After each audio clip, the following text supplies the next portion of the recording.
1월 둘째 주일입니다. 주님의 은혜, 주님이 주시는 그 축복이 넘치시는 우리 모든 성도님들 되시기를 주님의 이름으로 기원하겠습니다. 마태복음 13장은 천국의 비유의 말씀입니다.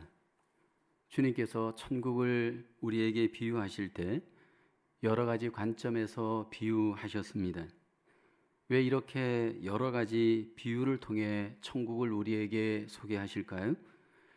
천국의 속성이 그만큼 다양하고 천국이 그만큼 여러 가지 속성을 소유하고 있기 때문입니다.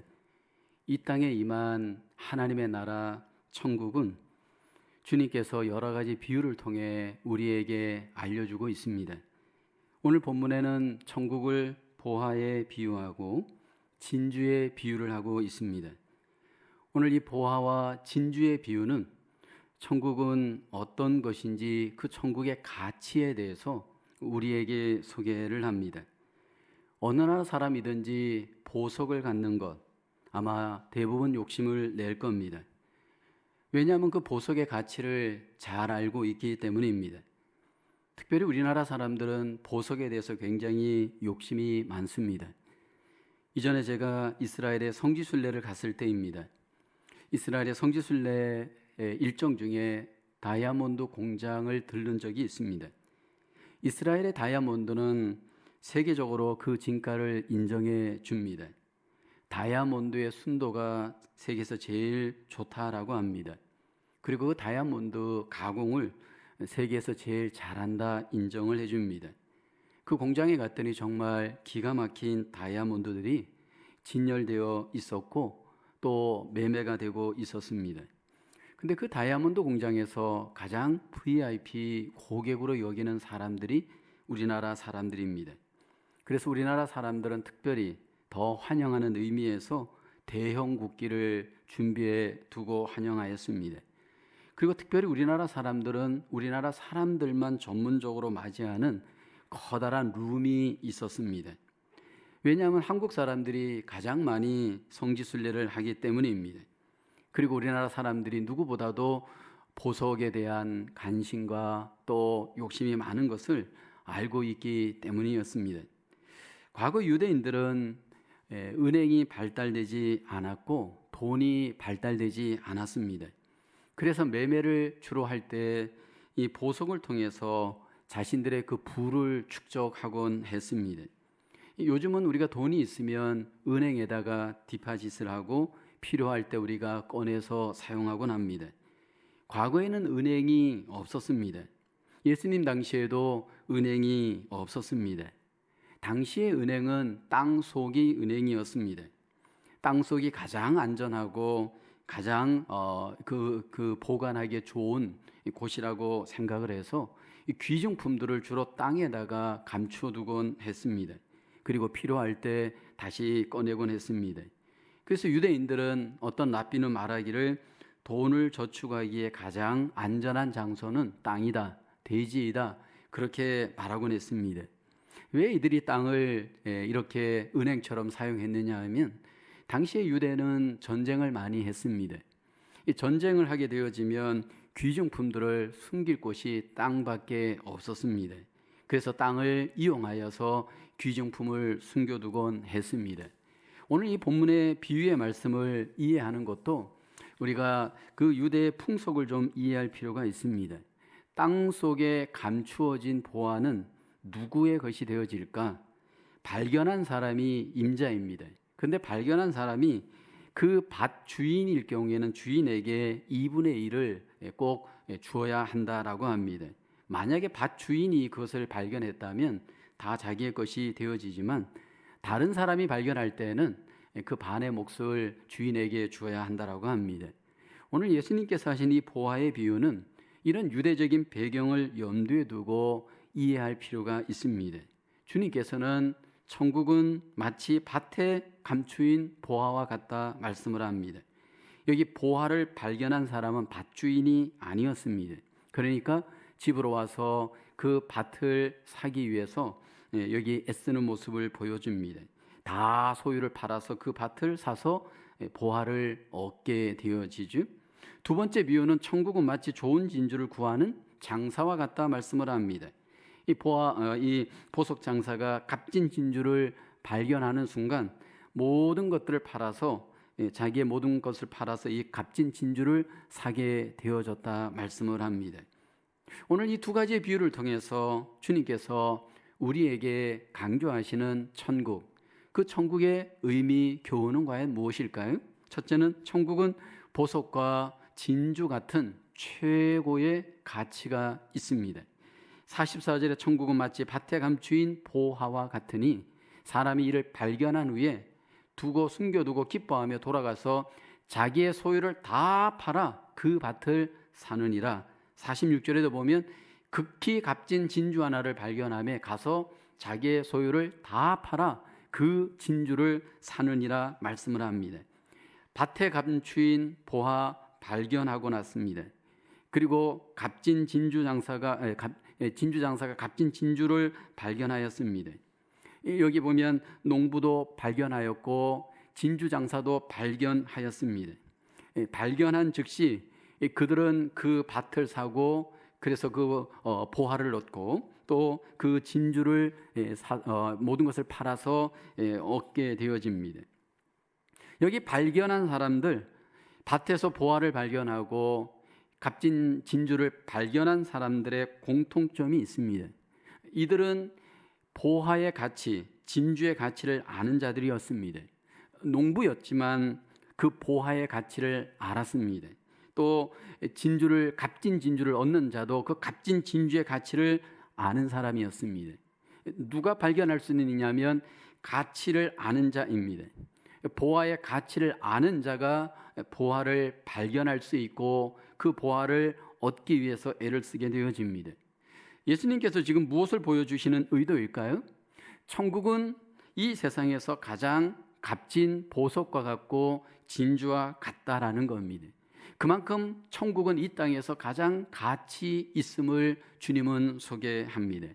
천국을 얻는 것은 내가 보석을 얻는 것과 같습니다. 천국을 얻는 것은 내가 값진 진주를 얻는 것과 같습니다. 이 세상에서 가장 값어치 있는 보화와 진주를 얻는 것이 예수님을 얻는 것입니다. 예수님 당시에 유대인들은 이 보석 같고 진주 같으신 예수님을 그들은 영접하지 않았습니다. 아니, 지금도 많은 사람들이 예수님을 영접지 않습니다. 요한복음 1장 11절에 보면 자기 땅에 오매 자기 백성이 영접하지 아니하였으나 말씀을 합니다. 오히려 귀신 들렸다 비방하고 핍박하고 결국 예수님을 십자가에 못 박도록 내어줍니다. 왜 그럴까요? 왜 이렇게 사람들이 예수님을 영접하지 않고 예수님을 받아들이지 않나요? 그들의 눈으로 보기에 예수님이 가치가 없다라고 여기기 때문입니다. 여러분, 사람은 가치에 인생을 겁니다. 가치가 있다고 여기면 그 가치 있는 것에 우리는 인생을 투자합니다. 1947년 어느 봄날에 일어났던 일입니다. 중동에 가면 그 베드윈, 아랍인들 중에 베드윈이라고 하는 무리가 있습니다. 이들은 텐트 생활을 하면서 여기저기를 옮겨 다니는 유목민들입니다. 근데 이 베드윈 중에서 어떤 사람이 이스라엘에 가면 사해라고 하는 바다가 있는데 그 근처에 동굴 지역을 그들이 지나가다가 그들이 모는 그 양을 잃어버리게 되었습니다. 그래서 양을 찾기 위해서 이리저리 헤매다가 이상한 동굴을 발견합니다. 혹시 그 동굴 안에 양이 있는가 여기고 돌을 동굴 안으로 던졌습니다. 그랬더니 그 동굴 안에서 쨍그랑하는 소리가 들렸습니다. 이 소리를 들은 이 유목민은 신기하게 생각해서 그 동굴 속으로 들어가 보았습니다. 근데 그 동굴 안에서 항아리를 발견하게 되어집니다. 그 항아리가 10개가 있었는데 그래서 그 항아리 안을 들여다보았습니다. 9개까지는 그 항아리 안에 아무것도 들어있지 않았습니다. 근데 마지막 10번째 항아리 속에 가죽으로 된 두루마리에 글을 써 놓은 것이 있었습니다. 그래서 그는 그것을 가지고 와서 자기 집에 매달아 놓았습니다. 그 가죽으로 신발끈을 만들면 좋겠다고 생각을 했습니다. 근데 신발끈으로 만들질 못하고 한 2년 정도 그 집에 그냥 모셔두게, 그냥 내버두게 되었습니다. 근데 여러분, 이게 뭐냐 하면 바로 위대한 성경의 사본, 사의 사본입니다. 가장 많은 사본 중에서 가장 권위 있는 성경의 사본으로 인정받는 사의 사본이었습니다. 어느 날 그 지역을 고고학자가 지나가다가 이 집을 우연히 들렀다가 그것이 사의 사본인 것을 발견하게 되어집니다. 가치를 몰랐을 때는 쓰레기일 수 있지만 여러분, 가치를 알게 되어졌을 때는 보화처럼 여길 수 있습니다. 여러분, 가치를 아는 사람과 모르는 사람, 차이점은 삶에 얼마나 영향을 미칩니까? 이 땅에 많은 사람들이 예수님의 가치를 모르고 하나님의 나라를 가치를 모를 때 하나님의 말씀에 그들은 마음을 열지 못합니다. 그래서 예수님께서 이 땅에 오셔서 말씀을 전하시면서 가장 강조하면서 안타까웠던 것이 뭐냐면, 귀 있는 자는 들을지어다, 그리고 눈이 있는 사람은 보아라. 듣지 못하고 보지 못하는 당시에 많은 사람들을 향해서 주님이 가장 안타까워했습니다. 왜냐하면 그들은 가치를 몰랐기 때문입니다. 오늘 우리가 예수님을 내가 믿고 내 안에 모시고 있다라는 것은 이 땅에서 가장 사람들이 귀하게 여기는 보석을 내가 얻은 겁니다. 진주를 내가 얻은 겁니다. 그래서 우리의 삶은 예수 그리스도 안에서 가장 기뻐하고 감사해야 될 이유가 우리 안에 있는 줄로 믿습니다. 여러분, 나에게 지금 엄청난 여러분 그 가치에 만약 다이아몬드가 있다라고 한번 생각해 보십시오. 나에게 지금 엄청나게 값어치 있는 진주가 지금 나에게 있다고 가정해 보십시오. 얼마나 그 삶이 기쁘고 즐겁겠습니까? 오늘 본문의 44절에 보면 밭에 감추인 보화를 발견한 사람이 발견하고 난 뒤에 우선 반응이 뭐냐면 기쁨이에요. 기뻐하고 돌아가서 소유를 팔아서 그 밭을 샀습니다. 여러분, 생각해 보십시오. 갑자기 보화를 발견하고 나니까 이제 그것을 얻는 것에 대해서 얼마나 기뻐했겠습니까? 얻고 난 뒤에도 얼마나 기뻐하겠습니까? 제가 한 번은 아침에 조깅을 이제 하는데 그 길거리에서 우연히 제가 10불짜리 지폐를 한 장 주었던 적이 있습니다. 그리고 그것을 주머니에 넣고 달렸습니다. 근데 얼마나 기분이 좋은지 모르더라고요.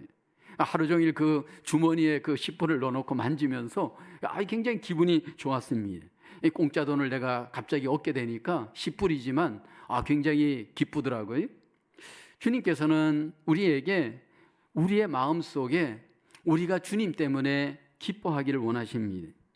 우리가 예수님 때문에 늘 마음의 삶에 기쁨이 충만하기를 우리 주님은 우리에게 기대하십니다. 예수님을 내 안에 모시고 그 보화 같고 진주 같은 예수님 때문에 우리가 기뻐해야 하는데 왜 우리의 삶이 기뻐하지 못할까요? 많은 경우에 우리가 내 자신에게 너무 몰두해 있기 때문입니다. 내 자아에 너무 몰두해 있기 때문입니다. 내 욕심에 너무 몰두해 있기 때문에 그렇습니다. 주님께서 우리에게 이미 보화로 오셨고 진주로 오셨고 모시고 있다면 여러분, 주 안에서 기뻐하는 삶, 주님이 나에게 원하는 삶인 줄로 믿습니다. 그래서 예수님을 발견하고 그 안에 모시고 있는 사람이라면 그 특징이 뭐냐면 기쁨이어야 됩니다. 그래서 저는 개인적으로 저 사람이 정말로 예수님을 믿고 예수 안에서 정말 누리는 삶을 살고 있다면 그 얼굴에도 그 삶에도 그 가정에도 주님으로 말미암은 기쁨의 표징이 반드시 있다 여깁니다. C.S. 루이스라고 하는 유명한 영국의 사상가는 그런 말을 했어요. 기쁨은 하늘나라의 가장 중요한 사인이다. 그러니까 기쁨으로 그 사람이 예수님이 있는지 없는지 외적으로 체크할 수 있는 중요한 사인이다라는 겁니다. 코로나 시대를 살아가면서 혹시 기쁨을 잃어버리고 있지는 않은지요? 이 코로나 시대에 우리는 우울하고 두렵습니다. 외롭습니다. 코로나 시대를 살아가면서 환경적인 지배로 인해서 우리 안에 보화 되시고 진주 되시는 예수 그리스도의 가치를 혹시 잃어버리고 있지는 않습니까?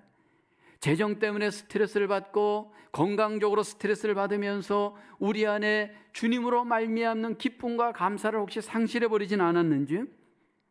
오늘 우리가 하나님 앞에 예배를 드리면서 잃었던 기쁨이 주로 말미암아 하나님 앞에 회복되어지는 은혜가 있기를 주의 이름으로 축원합니다. 보화 되시고 진주 되시는 예수 그리스도로 말미암는 하나님이 주신 기쁨이 우리의 기쁨 되어져서 2021년 한 해 기쁨으로 승리하시는 빛을 발하시는 우리의 삶이 되어지기를 주님의 이름으로 축원합니다. 두 번째로 천국 소유를 위하여 먼저 투자해야 합니다. 44절에 보면 여기 보면 다 팔아서 그 밭을 삽니다. 다 팔았습니다. 밭에서 보화를 발견한 이 농부가 다 팔아서 그 밭을 삽니다. 46절에 보면 진주 장사가 여기 보면 자기의 소유를 다 팔아서 그 진주를 삽니다. 여기 보면 농부도 또 이 진주 장사도 자기의 모든 소유를 다 파는 일을 먼저 해야 했습니다. 더 가치 있는 것들을 얻기 위해서 다 팔아서 보화를 얻고 진주를 얻게 되어집니다. 왜냐하면 더 가치 있기 때문입니다. 누가 팔 수 있느냐 하면 이 보화를 발견하고 진주를 발견하였을 때 그것이 더 가치 있다고 여기는 자입니다.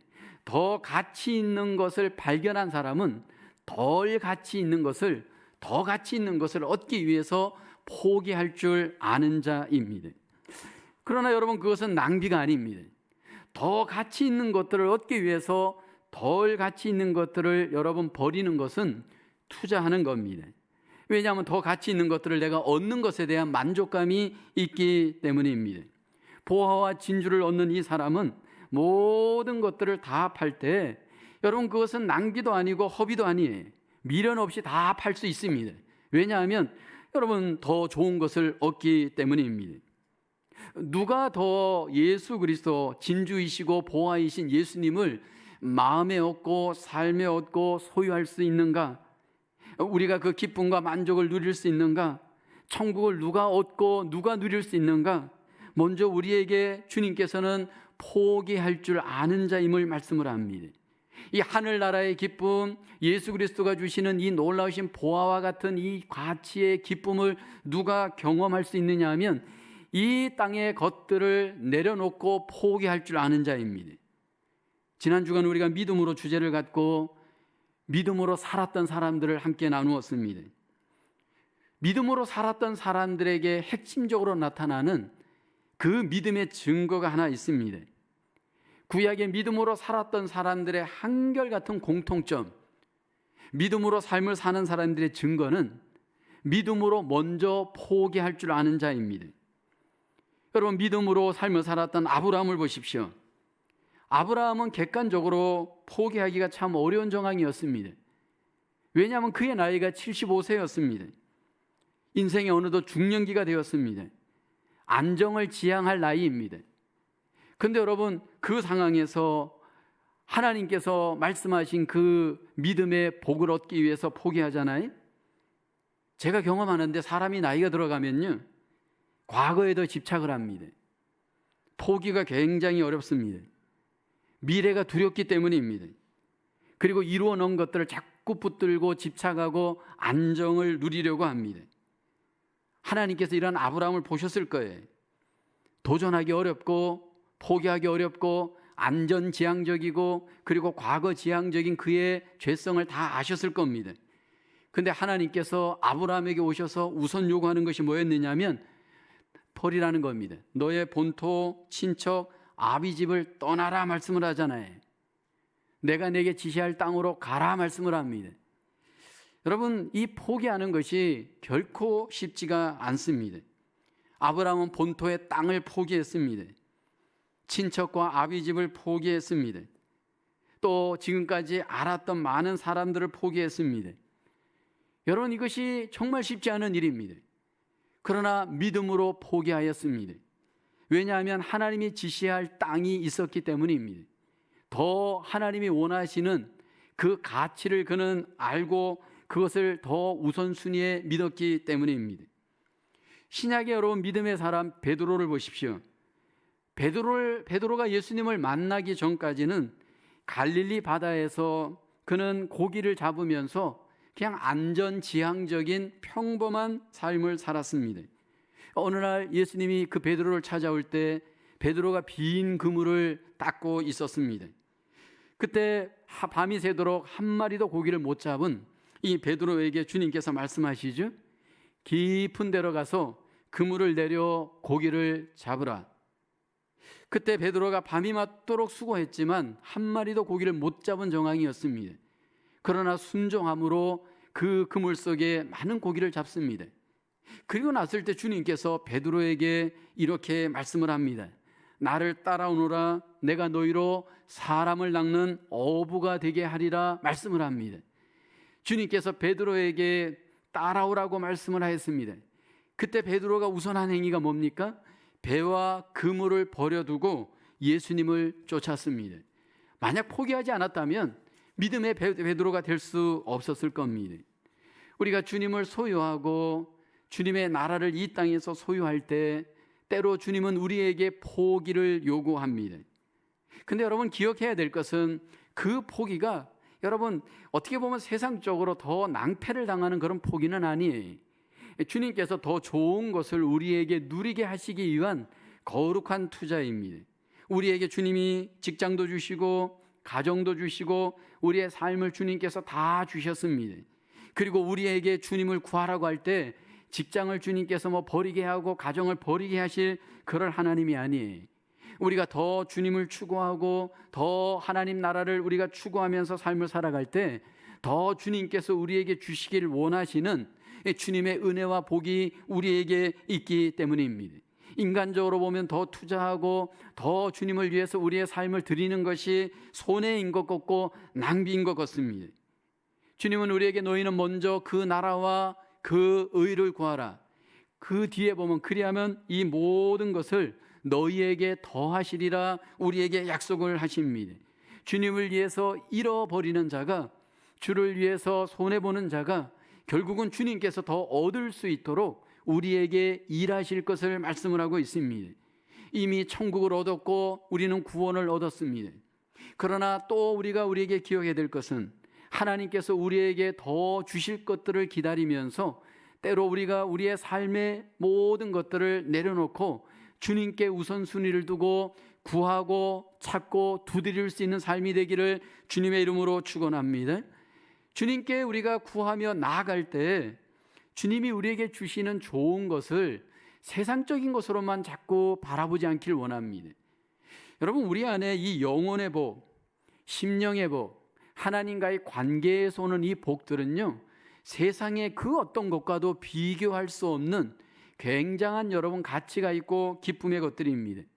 우리가 손해보고 주님을 구하였을 때 이러한 하늘나라의 귀한 기쁨, 이 귀한 은혜가 우리 안에서 더욱 누려지시는 귀한 복을 우리 모두가 경험하시는 2021년 한 해가 되기를 주님의 이름으로 축원합니다. 그래서 2021년 한 해 우리가 주님께 가치를 두고 우선순위를 두고 때로 이 땅의 것들을 포기하면서 주를 더 얻기를 소망하며 주의 나라를 더 소유할 때 하나님이 주시는 놀라운 신령한 기쁨, 은혜, 그 복들이 우리 안에 더욱더 넘칠 수 있기를 주님의 이름으로 축원합니다. 세 번째로 천국은 하나님의 은혜로 발견하는 자가 누리게 됩니다. 오늘 본문 44, 46절 비유로 주님이 말씀을 하실 때 발견이라고 하는 단어를 주목해 볼 필요가 있습니다. 44절에도 보면 사람이 이를 발견한 후 숨겨두고 기뻐하며 돌아가서 자기의 소유를 다 팔아 그 밭을 삽니다. 46절에도 보면 극히 값진 진주 하나를 발견하며 가서 자기의 소유를 다 팔아 그 진주를 사느니라 말씀을 합니다. 밭에서 보화를 발견했습니다. 값진 진주 하나를 발견하였습니다.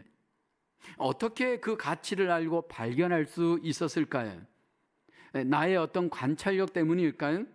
아니면 우리의 어떤 정성 때문일까요? 보석 되시고 진주 되신 주님을 누가 발견할 수 있을까요? 우리의 노력으로 발견하고 우리의 공로로 발견하고 우리의 어떤 정성으로 발견할 수 있을까요? 아니에요. 하나님의 전적인 은혜로 발견할 수 있습니다. 우리의 육적인 안목으로는 발견할 수 없습니다. 여러분 우리가 하나님으로부터 받는 그 복은요 철저하게 하나님의 은혜로 발견할 수 있고 얻을 수 있습니다. 하나님께서 내 눈을 열어주셔야 됩니다. 하나님께서 내 귀를 열어주셔야 됩니다. 하나님께서 내 마음을 열어주셔야 됩니다. 이것을 우리는 하나님의 은혜라고 말을 합니다. 내가 발견한 것이 아니고 발견되어진 겁니다. 내가 안 것이 아니고 나에게 알려진 것입니다. 내가 깨달은 것이 아니고 내가 깨달아지게 되어진 겁니다.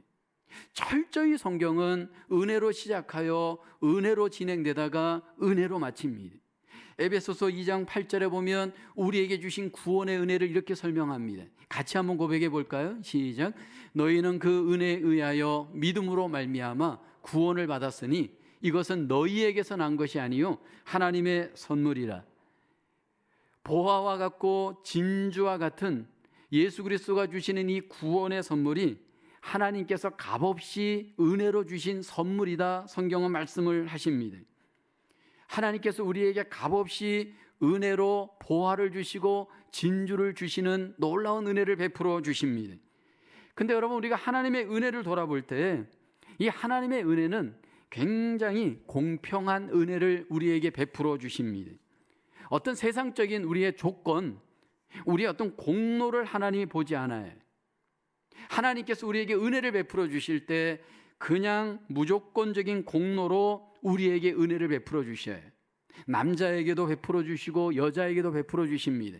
어린아이에게도 베풀어 주시고 노인에게도 베풀어 줍니다. 백인에게도 흑인에게도 황인종에게도 동일하게 하나님께서 은혜를 베풀어 주십니다. 그리고 이 하나님의 은혜는요, 예고 없이 우리에게 갑자기 하나님께서 은혜를 베풀어 주셔요. 어느 날 갑자기 밭에서 보화를 발견합니다. 어느 날 갑자기 진주 장사가 값진 진주를 발견하게 되어집니다. 왜 이렇게 하나님이 갑자기 우리에게 이러한 선물을 베풀어 주시느냐 하면 하나님의 전적인 주권 속에 하나님의 때에 하나님께서 우리에게 선물을 주신다는 거예요. 우리의 가정의 자녀들이 예수를 잘 안 믿고 또는 우리의 친척들 중에 누군가 예수를 안 믿고 계속해서 마음을 속이고 조아리게 하는 경우가 있어요. 근데 여러분, 포기하지 말 것은 하나님이 주시는 이 구원의 선물은요, 하나님의 때가 있습니다. 하나님께서 분명히 예비된 사람들은 하나님의 때에 하나님께서 역사하시는 줄로 믿습니다. 우리는 하나님의 은혜를 받은 자들입니다. 그리스도인들은 하나님의 은혜로 보화 같고 진주 같은 이 천국의 복을 우리가 지금 받았고 이 땅에서 그 보화를 갖고 삶을 살아가는 자들입니다. 그렇다면 그 보화를 우리가 받고 내 안에 모시면서 삶을 살아가는 자들에게 구별되게 나타나야 될 삶의 자세가 있습니다. 정말로 예수님이 보화이고 진주라고 생각한다면 우리는 예수 그리스도를 중심으로 하는 삶을 고상하게 살아가야 됩니다. 사도 바울이 그 삶을 우리에게 소개하죠. 빌립보서 3장 7절로 8절에 보면 바울이 이렇게 고백해요. 그러나 무엇이든지 내게 유익하던 것을 내가 그리스도를 위하여 다 해로 여길 뿐더러 또한 모든 것을 해로 여김은 내 주 그리스도 예수를 아는 지식이 가장 고상하기 때문이라. 내가 그를 위하여 모든 것을 잃어버리고 배설물로 여김은 그리스도를 얻고라고 합니다. 예수님을 얻고 난 뒤에 그가 지금까지 여기던 모든 것들을, 가치 있게 여겼던 것들을 전부 어떻게 여깁니까? 배설물로 여겼습니다. 다 해로 여겼습니다. 해로 여겼다, 배설물로 여겼다라는 것은 마치 똥으로 여겼다라는 겁니다. 여러분, 사도 바울은요, 그 당시에 예수 믿기 이전에 세계적으로 또 유대인 경우에는 그 유대 사회에서는 가장 인정받는 어떻게 보면 고상한 스펙이었습니다. 빌립보서 3장 5절에 보면 이 바울의 스펙이 소개되어지죠.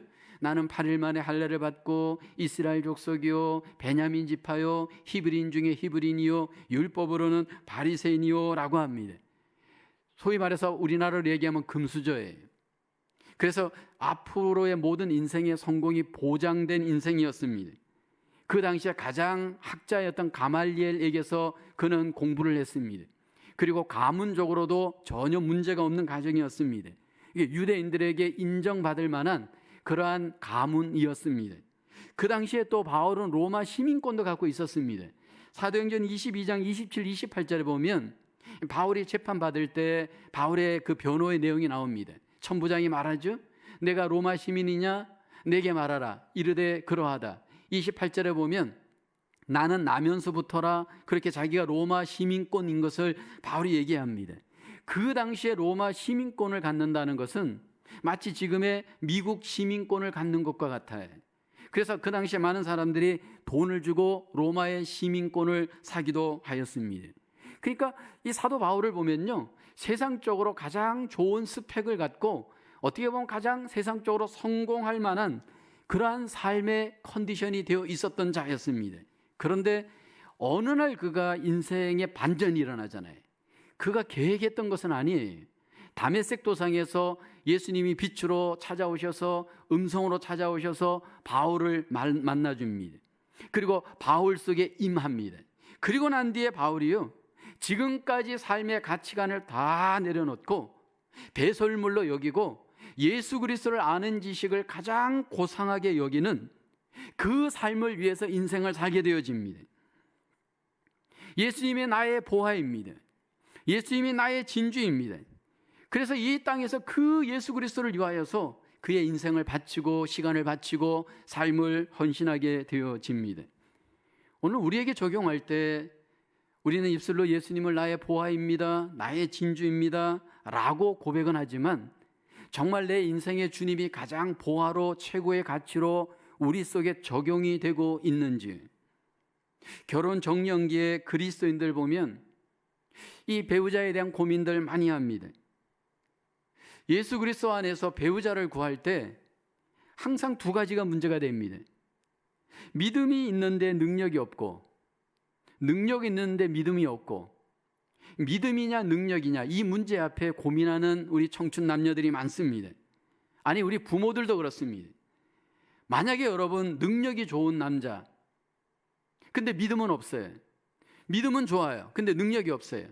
능력이 좋은 사람입니까? 믿음이 좋은 사람입니까? 어떤 사람을 선택하시겠어요?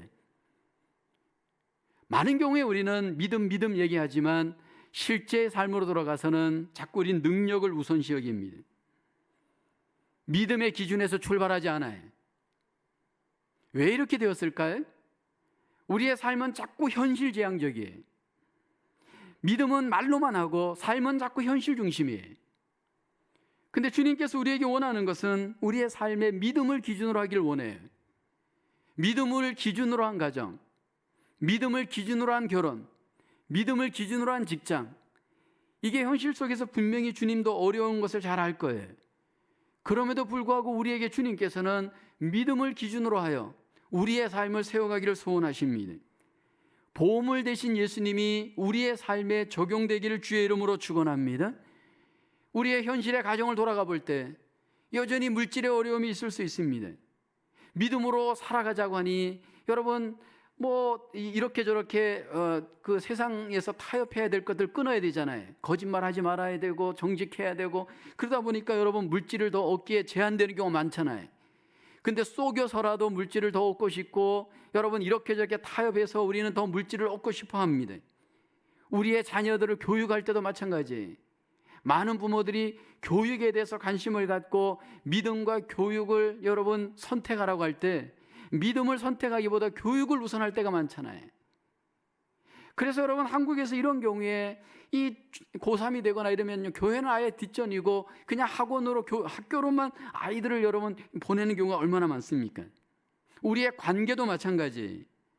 예수님을 중심으로 한 믿음의 관계를 세워가야 하는데 여러분 우리가 그렇지 못한 경우가 얼마나 많습니까? 2021년 저와 여러분들 속에 예수 그리스도가 우리 속에 보화가 되시고 진주가 되어지시는 삶의 중심이 되어질 수 있기를 주님의 이름으로 축원합니다. 예수 그리스도가 우리 속에 들어와 우리의 중심이 되어질 때 하나님이 우리에게 기대하시는 삶은 풍성한 삶입니다. 보화 되시고 진주 되신 예수로 말미암아 하나님은 우리에게 풍성한 삶을 원하십니다. 지금 여기에서 그 은혜가 풍성하게 하나님은 경험하기를 원합니다. 여러분 우리가 종종 보면 소유를 얻은 자들 중에, 이 세상의 소유를 갖고 있는 자들 중에 삶은 풍성하지 않은 분들이 많이 있습니다. 예를 들어서 부자인데 불쌍한 부자가 많아요. 그 불쌍한 부자의 특징이 뭐냐면 풍성한 누림이 없습니다. 제가 한국에서 부자이신 집사님 가정을 신방했던 적이 있습니다. 겨울에 그 가정을 신방했는데 너무 추운 거예요. 그래서 보일러를 좀 올리라고 얘기했어요. 근데 이게 올린 거랍니다. 자기들은 집에 평상시에 있을 때 두터운 옷을 입고 춥게 지낸대. 왜 그런가 봤더니 보일러 기름값 때문이. 여름에 신방을 갔더니 너무 더운 거예요. 에어컨이 있는데 키질 않아요. 창문 열어놓고 그냥 사는 거예요. 왜 그런가 봤더니 기름값 때문이. 기름값 아낀다고 주신 거 받은 거 그냥 이것을 제대로 누리지를 못해. 여러분, 우리가 아끼는 것도 필요하지만 여러분, 삶을 그렇게 비참하게 지금을 살아간다면 그 삶은 여러분 행복이 없을 거예요. 우리가 하나님 안에서 인생을 살아갈 때 예수 그리스도로 말미암아 하나님이 주신 각종 믿음의 선물, 믿음 안에서 주신 하나님 나라의 귀한 선물들이 지금 우리에게 차고 넘쳐요. 그 차고 넘치는 그 하나님이 주신 것들을 하나님은 지금 여기에서 구원과 더불어 그것을 풍성하게 누려가길 원해요. 우리의 삶 속에서, 가정 속에서 하나님께서 나에게 주신 하나님 나라의 이 복들을 하나님께서는 지금 여기에서 우리가 풍성하게 누려가길 원합니다. 여러분, 이 교회도 좀 더 우리가 신앙생활하면서 풍성한 교회 생활하기를 원합니다. 이 교회를 통해서 영적인 풍성함을 경험할 수 있는 하나님의 복을 우리가 누려가기를 소원합니다. 하나님께서 우리에게 주신 이 모든 영적인 복들, 또 하나님 나라의 귀한 복들이 우리 속에서 풍성하게 누려질 때 여러분, 그것이 정말로 귀한 것이죠. 만약 그것들을 누리지 못한다면 여러분, 그것은 우리에게 귀한 것이 될 수가 없습니다.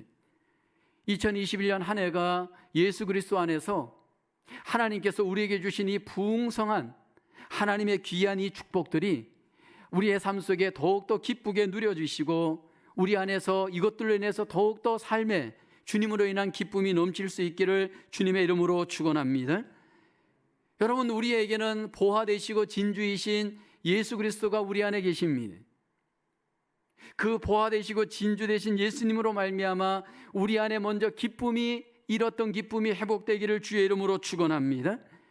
그리고 그 보화 되신 예수 그리스도로 말미암아 우리의 인생이 다시 한번 거기에 가치를 두고 의미를 두고 풍성하게 삶을 살아갈 수 있는 하나님 나라의 귀한 백성으로 우리 모두가 승리할 수 있기를 원합니다.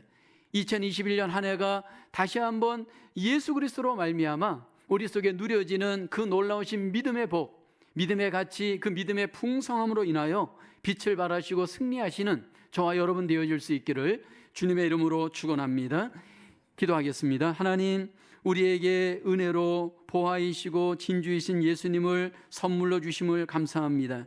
이제 이 예수님으로 말미암아 우리의 영혼이 잘된 같이 육체와 범사가 더욱더 풍성한 삶을 살게 하여 주시옵소서. 매일의 일상에서 주로 인한 기쁨, 주로 인한 이 풍성함이 우리 안에 누려지고 하나님 아버지 영광 돌리는 우리의 삶이 되게 하여 주시옵소서. 바울과 같이 내 주 예수 그리스도를 아는 지식을 가장 고상하게 여기고 그 안에서 누려지는 풍성한 삶으로 이 한 해도 승리하는 믿음의 한 해 되게 하시고 일어나 빛을 발하는 한 해가 되어지도록 하나님 역사하여 주시옵소서. 코로나로 인해서 힘들고 어려운 이 시기이지만 다시 한번 눈을 들어 주를 바라보게 도와주시고 주로 말미암아 얻은 그 모든 기쁨과 은혜를 감사히 여기며 이겨나가는 저희들 되게 하여 주시옵소서. 감사하옵고 예수님의 이름으로 기도하옵나이다.